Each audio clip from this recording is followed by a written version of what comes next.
क्या आपको पता है कि भगवान शिव ने अपने एक ऐसे भक्त को भी स्वीकार किया था जिसे पूजा की विधि तक ठीक से मालूम नहीं थी। उस भक्त के पास न बड़े बड़े अनुष्ठान थे, न महंगे चढ़ावे, लेकिन उसके पास एक चीज थी, निष्कपट भक्ति।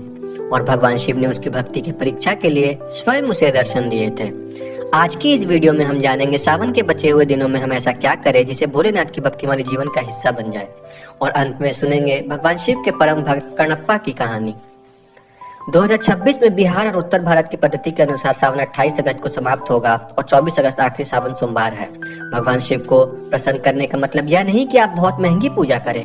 महादेव को आशुतोष कहा जाता है, अर्थात जो थोड़े से सच्चे भाव से भी प्रसन्न हो जाते हैं। इसलिए इन बचे हुए दिनों में सबसे पहले अपने मन को बदलने का प्रयास कीजिए।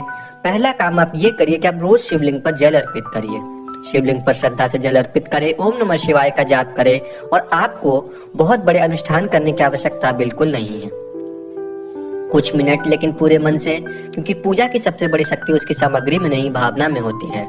सावन में जलाभिषेक, बेलपत्र और ओम नमः शिवाय का जाप शिव भक्ति के प्रमुख परंपराओं में माने जाते हैं। इन आखिरी दिनों में एक बुरी आदत छोड़ने का संकल्प ले, यह उपाय शायद सबसे महत्वपूर्ण है। लेकिन साथ साथ अपने अंदर की कोई एक बुरी आदत के शिवलिंग के सामने छोड़ने का संकल्प लीजिए, जैसे क्रोध, झूठ, किसी से द्वेष, गाली देना, किसी को धोखा देना या किसी की बुराई करना। और अपने आप से कहिए, महादेव, जैसे मैं आपको मन से जल अर्पित कर रहा हूँ, वैसे ही मेरे भीतर का यह दोष भी आपको समर्पित कर रहा हूँ। मुझे इससे बाहर निकालने की शक्ति दीजिए। लेकिन संख्या से ज्यादा महत्वपूर्ण है आपका ध्यान। मोबाइल एक तरफ रखिए, शांत बैठिए, आंखें बंद कीजिए और धीरे धीरे बोलिए ओम नमः शिवाय, ओम नमः शिवाय। अगर आप सच में भोलेनाथ की कृपा चाहते हैं तो इन आखिरी दिनों में किसी जरूरतमंद की मदद जरूर करिए, क्योंकि अगर किसी की मदद सिर्फ इसलिए की लोग आपकी तारीफ करे तो वह पुण्य आपसे प्रसिद्धि चाहिए आपको, लेकिन ऐसा नहीं होना चाहिए। और करुणा के शिवत्व की ओर ले जाने के लिए एक सुंदर ही रास्ता है। 24 अगस्त 2026 को उत्तर भारत और बिहार की परंपरा के अनुसार सावन का आखिरी सोमवार है।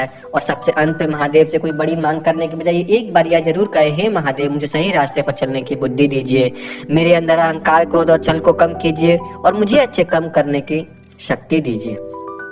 कहा जाता है कि कणप्पा एक शिकारी थे। उन्हें पूजा की विधि का विशेष ज्ञान नहीं था, लेकिन जंगल में उन्होंने शिवलिंग मिला और उन्हें अपने भगवान शिव के प्रति गहरी श्रद्धा पैदा हो गई। वह अपनी समझ के अनुसार शिवलिंग की पूजा करने लगे। उनकी पूजा वैसी नहीं थी जैसे कोई प्रशिक्षित पुजारी करता है, लेकिन उनके मन में छल नहीं था, उनके मन में केवल प्रेम था। एक दिन उन्होंने देखा कि शिवलिंग की आग से रक्त निकल रहा है। कणप्पा यह देखकर व्याकुल हो गए। उसने सोचा, मेरे भगवान की आंख में चोट लग गई है। फिर उन्होंने अपनी आंख भगवान को अर्पित कर दी। कथा के अनुसार जब वो दूसरी आंख भी अर्पित करने जा रहे थे, तभी भगवान शिव प्रकट हुए और उन्हें रोक दिया। यह कथा भक्ति परंपरा में कणप्पा के निष्कपट भक्ति के उदाहरण के रूप में प्रसिद्ध हुई।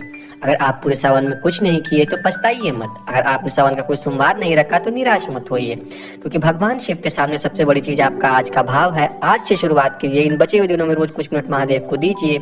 एक बुरी आदत छोड़ने की कोशिश कीजिए, किसी जरूरतमंद की मदद कीजिए, किसी से अनावश्यक विवाद मत कीजिए, अपने माता पिता और बुजुर्गों का सम्मान कीजिए और रोज कुछ देर ओम नमः शिवाय का जाप करें, क्योंकि सावन खत्म हो सकता है लेकिन शिव भक्ति नहीं खत्म होनी चाहिए।